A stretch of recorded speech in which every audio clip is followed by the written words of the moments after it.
at matibay. Hindi nagpapakita ng panlulupay-pay. Hirap at pagod siya'y hindi naglulubay. Maabot lang natin pangarap sa buhay. Ang ating Ama sa atin ay gumagabay. Maging matatag at maging masikay, maging masinop at magbulay-bulay, nang maabot ng tama ang ating tagumpay. Sa tuwing tayo'y may kabalisahan dahil sa ating mga pangangailangan, ang ating Ama ang laging kasagutan. Mga takot natin kanyang maibsan. Ang ating Ama ay haligi ng tahanan, ating igalang bigyan ng karangalan. Mga pagod at hirap niya ating suklian, Ating pahalagahan kanyang kasipagan, upang siya'y mapuno ng kasiglahan.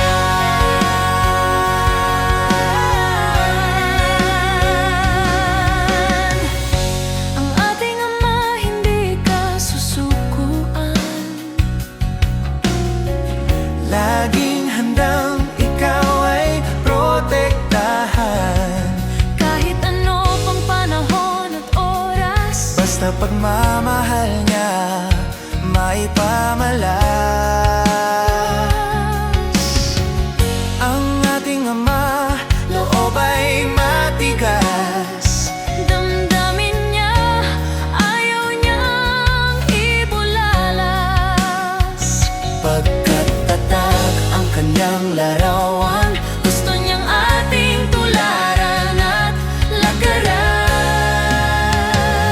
sa tuwing tayo may kabalisahan dahil sa ating mga pangangailangan, ang ating Ama ang laging kasagutan. Mga takot natin kanyang maibsan. Ang ating Ama ay haligi ng tahanan, ating igalang bigyan ng karangalan. Mga pagod at hirap niya ating suklian, Ating pahalagahan kanyang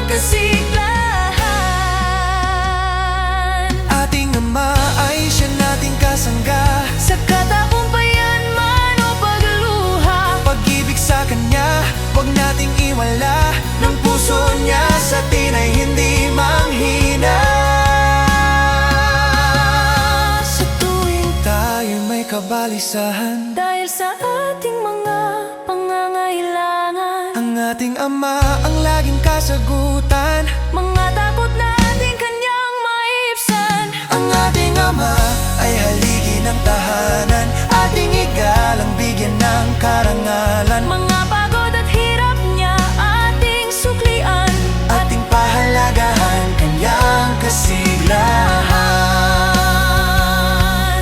Habang kasama pa natin ang ating Ama, habang tayo'y kanyang nadidinig at nakikita, pagmamalaki para sa kanya.